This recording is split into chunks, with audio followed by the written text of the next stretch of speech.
Hi, welcome to Citizen Survival Plan. My name's John. In today's video, I want to get into night vision. I purchased a PVS-14. We're going to get into my purchase at the end of the video, but I want to go through night vision options, digital night vision, and the IR lighting sources you need with your night vision throughout this video. I'm going to go over some of the pros and cons of digital and why I think you need a real PVS-14.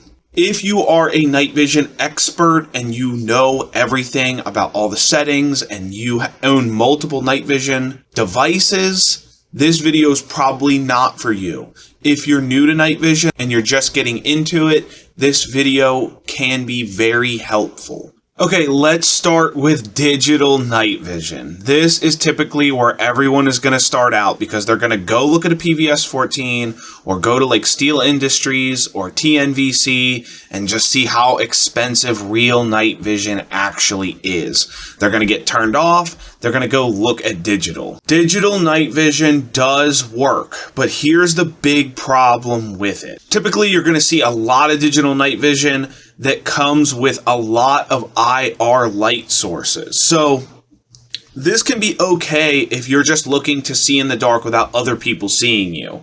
But other people with night vision can always see your IR light. As I get into the discussion of digital night vision, I'm going to be using the term IR a lot, or IR light, or running IR. That is you running an infrared light. And I want you to keep in mind, every time I talk about shining this, only other people with night vision can see IR light. So basically, if you go with digital, you're going to have to just run IR light the whole time, infrared light the whole time. So other people are going to see that. A lot of people aren't going to be worried about this because they're just preppers. They just want to see what other people can't in the dark. They're not worried about fighting other people with night vision. This can be very helpful as long as you're using a lot of IR illumination. That is what sort of separates real phosphorus tubes from digital. Digital needs a ton of IR light. The phosphorus tubes need less and less. Now, all night vision devices need some sort of light to magnify to work. The digital stuff just doesn't do it as well as the phosphorus stuff, or also known as analog night vision. So if you're not worried about other people seeing your IR light with night vision, this can be a way to go. It's a lot cheaper of a route. Let's start with your no-name brand, whatever, off Amazon or cheap $300 to $500 night vision that you see that just comes with a skull crusher cap that just goes on and you can see digital night vision. This stuff sucks. I would just stay away from it for multiple reasons. I don't think it's very reliable. I think that the digital night vision on these units is just cheap Chinese junk. I don't think it's going to work all that well, and you're basically going to be running IR the whole time. The Sightmark Wraith. This is pretty cool, but the problems with it is you're going to have some latency, and from the reviews that I watched, you're just going to be running IR light the whole time. As discussed before, if you're not worried about running IR light with this, it is an option. You can see in the dark with IR light with this. The latency issue that plagues digital night vision is a problem. It makes some people sick because what it's doing is kind of just recording it and then playing it back to you milliseconds later.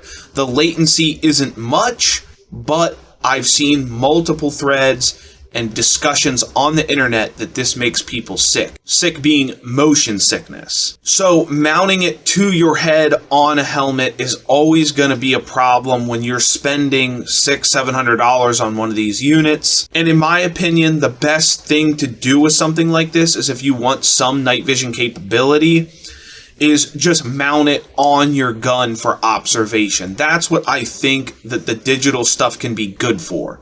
Put an IR light on your rifle, mount it behind a red dot or something, and it gives you some night vision capability if you're just a prepper looking to see in the dark. A big consideration to make with the latency on digital night vision is if you ever want to drive a vehicle with your night vision on and you have latency, imagine that screen freezing up for a second or pausing or having a major delay with it while you're driving.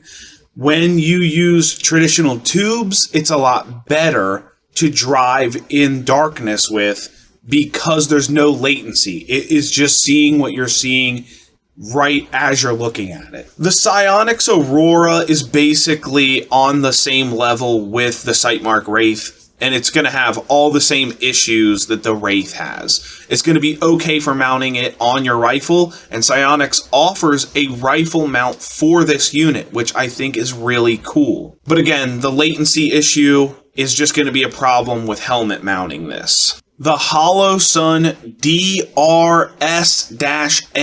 This is the night vision sight. It's a red dot / night vision device. And this is cool if you want to put it on your rifle and you want to get into a little bit of night vision. From my understanding, the reviews that I've seen, it needs a lot of IR light. It's so compact, and the night vision device that powers it is so small that it struggles even in a little bit of low light from my understanding. So again, we're just using a lot of IR light with this, but it could be a decent observation device only if it's on your rifle, because once you take this off, it's going to be weird. You're going to be like holding this like sight that's meant for a gun, all in your hand. So it's just kind of awkward. This thing has a really weird niche kind of spot in night vision, but I like seeing it. I think it's cool, and this might be something that would be cool if you already had night vision. You wanted to have like a rifle that had like a ready to go option on it. This would be pretty cool. But it does not replace helmet mounted night vision. Okay, so the Sionyx Opsin, which is basically the benchmark for digital night vision as it stands today in 2024. Okay, so let me veer off into a discussion about the Sionyx Opsin. A lot of people say the pros to the Opsin is that its tube isn't sensitive to light. It won't get damaged by the sun, unlike a regular traditional PVS-14. I can't open the caps while it's on in real bright light. It could damage it. And a lot of people bring up the fact that the night vision tubes actually wear out. And this is a problem for people when they look at getting into digital night vision over an analog system. I think that analog night vision offers plenty of runtime for it to be worth it. So Gen 2 tubes, you're typically looking at 5,000 hours of runtime before they start degrading real bad. And with the Gen 3, you get 10,000. And people bring this up saying that you're going to buy something that's just going to wear out and not work anymore. You're probably not going to use your night vision that much unless you're an enthusiast using it to film or do a lot of night shooting on private property, which is hard and expensive to get into. With that being said, here's the problem with that argument. If you think about your computer, the updates, firmware it needs, and just typical electronic equipment that has circuit boards and camera lenses and operating systems in them. Have you ever had a phone that lasted more than 5 years? No. They always seem to go bad.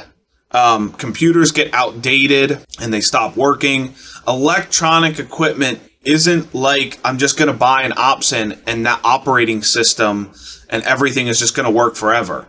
I highly doubt that the Opsin is going to work as good as it does on day one 10 years from right now. So just keep that in mind. That Opsin is not going to be perfect when it comes to that. And I think people think that if they get this digital night vision, that operating system and the firmware and everything is just going to run, and it's never going to have any issues. Another problem I want to bring up is if it needs a firmware update and shit really does hit the fan, you're not updating your firmware. The traditional PVS-14 just needs a AA battery. That is it. There's no firmware, there's no nothing on it. It's just a battery and it runs. So I wanted to veer off into that. That is a discussion that I saw come up a lot. And when I was looking into getting the Opsin, I kind of thought about that. I was like, oh, that's great. The tube doesn't wear out. And then I was like, I've never even had a cell phone that lasted more than 3 years. I mean, just think about it. A really big pro that I do think that the Opsin offers a traditional night vision tube is it's not sensitive to light. The light is not going to damage that camera. You can point it at the sun or whatever. It's not going to hurt it. A PVS-14, you will screw it up if it gets exposed to the sun or something real bright while it's on. Now, they're more durable than you think. They have auto gating on them. They'll shut off when the light gets too much. So it's not as sensitive as some people make it out to be, but if you take care of them and you're not just staring at the sun like an idiot, I think you're going to be okay. So after making these considerations with the Opsin, I decided to start going back to looking at an actual night vision device. And the first one that came up was the AGM PVS-14. So this is actually real night vision or analog night vision, as some would put it. And it is the cheapest.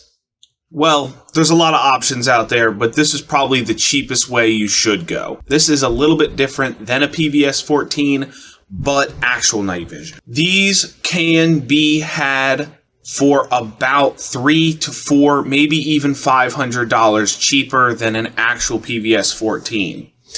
Here's the problem. When I start looking into the mounting options for it, this thing is shaped a little differently and doesn't fit traditional mounting options. So you actually have to spend a little bit more money going in and getting a different mount for this thing, and it's a little bit heavier.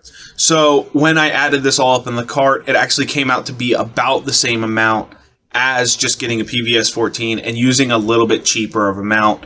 I'm going to get into that too. So the AGM PVS-14 is a good option, I think, if you're looking to save some money. If you can come across a decent mount at a decent price and save yourself some money, it looks like it's a possibility. But I kind of gave up on that mounting system and just really wanted a PVS-14. I said that I'm just going to spend the extra little bit of money and actually just get a PVS-14. This is where I'm going to talk a little bit about specs, but I don't want to go too deep into it because there is tons of YouTube videos that go on for countless hours describing the FOM and the SNR ratings, signal noise ratios, like just everything that you could possibly think of. They will talk about it at extreme lengths, and that's not what I want to do here. But I do want to get into a couple different types of the PVS-14 you can get into. So there is the PVS-14 Gen 2, the PVS-14 Gen 2 Plus, then there's the PVS Gen 3, and they all come in green or white phosphor, come in all kinds of different levels. The level you're going to see on the ones that I kind of look at, which is like what I'm calling the shelf-ready units, meaning you can just buy them off Midway or Amazon. They're going to come with an NL rating, 1, 2, or 3. 1 being the best. It's not going to have many spots in it. 3, it's going to have the most imperfections in the tube. So when you look at its specs, they're going to mark a bunch of little spots on the tube and say, hey, look, this has some defects. All night vision has some defects to it. It is just part of the manufacturing process almost. So no two tubes are alike, and no two tubes have the same spots in all the places that the other one did. This is what complicates buying night vision for so many people. There's FOM ratings, SNR ratings, and there is the NL rating, which is like your spot. So people get super caught up on this. This is where companies that are actual night vision companies like Steel Industries or TNVC, and there's a bunch of others, I'm not going to list them all out, but you can buy night vision where you can literally hand select the tube. It'll show you the spec sheet, all the FOM ratings, the resolution, SNR, and you can pick exactly what you want. The problem with this is, and this is me veering off into this, and I don't want to go too far into it. There is 3 settings that everyone on the internet and night vision companies will tell you to pay attention to. That is FOM, field of merit, signal to noise ratio, or SNR, and the center resolution. So a lot of people will go way into detail on this. It is a way to tell how good a tube is from the spec sheet, but if you listen to enough of the night vision companies talk about these settings, they matter until they don't, and it's very aggravating to listen to because they will say how important it is, and then the next sentence out of their mouth will be, but it might not make a difference in the real world. They go on and on about the spec sheets, and then sometimes the specs don't matter. So to wrap up the spec sheet discussion, I do think there is merit, and I do think that if you go with Steel Industries or TNVC or another night vision company, and you get to hand select your FOM rating, your tube, your SNR ratings, and all that, I do believe you are going to get a better night vision device that can see in the dark, probably a little bit better than what I'm calling a shelf unit. Now, this is where price comes into play. Does it make that much of a difference to justify the extra $1,800 or $2,000, maybe more? I really don't know. I personally, and this is just my opinion, do not think that it matters that much to justify that price tag. This is not hating on these night vision companies. I think it is incredible that they are able to offer this, that you can hand select your tube.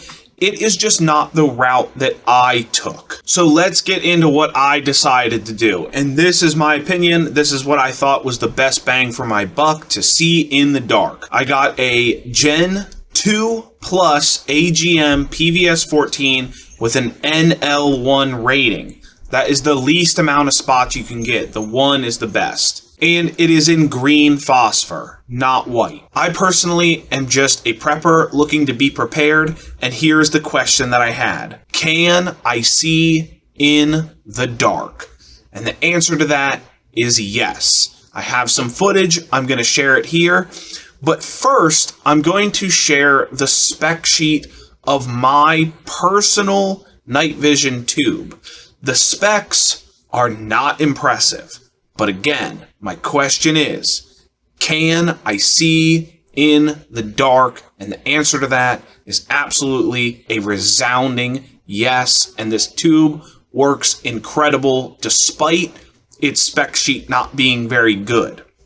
Now, I want you to take what I'm saying with a grain of salt because I'm new to night vision. I've never seen through night vision before. And I think guys who are getting into night vision, no matter whether they get a hand select tube or if they just get one of these shelf tubes, are going to be impressed with the results of real night vision. I certainly was, and I'll show you the video of my initial thoughts and reaction to the night vision that I purchased. Alright, I'm going to try and do this the best I can, but this is the night vision. It is black. My dog is right up ahead of me. I'm going to see if I can get it on camera. See if I can find the lens. And where's Willow? There she is. Walking around the grass. Come here, girl. See her? Guys, it is pitch black. This night vision is one of the cheaper ones, but if you're just like me, if you're just looking into getting into something, I mean, I don't see how you can go wrong with this. This is incredible. That's with no night vision. It is pitch black. There's the moon. I got a little bit less than a full moon out tonight. But guys, it's pitch black. I can't see anything unless I'm looking through my night vision. Super, super cool. And I know I'm a noob to night vision, but this is awesome. So I want to make 2 notes about that video. I was not using any supplemental IR light. A lot of times when you see like these cheap Chinese videos about $300 night vision or whatever, they are showing it, but they are showing them also shining supplemental light, IR light, into that. They're just not letting you know that they're doing it, so it makes the night vision look a lot better. That was with no supplemental IR light. That was just the night vision running. And 2, it going through my cell phone camera really doesn't do it justice. It does a lot better actually just looking through the device. There is some fuzziness to it there, and it really doesn't show up when you're actually looking through the device. So this is going to wrap up what kind of night vision you should get, what to consider if you get digital night vision opposed to regular analog night vision, and just the considerations to make. So what do I think the best thing to do for regular everyday people trying to get prepared to get good night vision at a decent price? I actually think buying a non-hand select tube from either Midway USA or even Amazon. Mine came from Amazon, and I want to get a brief explanation on why I did that. AGM has a store on Amazon, and it is a Prime item. And when I bought the night vision, I was like, well, if it sucks, I could just return it. I could look through it. If there's a bunch of spots, it sucks, or it doesn't work, or I'm just not happy with it. It's an expensive item. And you know what? It can go right back. And if I didn't like it, I would be able to then contact a better night vision company and go through there. But I'm so impressed with it, there's no reason to send it back. The spec sheet's not amazing, but you know what? It works, and that is what I was worried about. I want something that works, a real night vision device that does allow me to see in the dark where other people can't see. I think for regular everyday people trying to get into some night vision, going this route is probably your best bet and is going to offer you the most bang for the buck. If you are a night vision enthusiast looking for ultimate performance, top quality, and you just love night vision, going through one of these night vision companies is gonna be for you, where you can hand select all of your items. In my next video, I am gonna go over my helmet setup, my night vision, the mount that I picked out, and I have Peltor Tactical 300s mounted on this. We're going to get into this helmet setup that isn't very complicated. And another thing I want to do night vision related in the future, and I'm going to try as hard as I can to get this done. I do have a friend that has night vision from one of these night vision companies. It is probably almost double the price of from my Gen 2 Plus to his hand select Gen 3 PVS-14. So everyone can see the difference. We will do our best to actually film that and make that happen for you guys. Until next time, thanks for watching the channel, and we'll see you in the next video.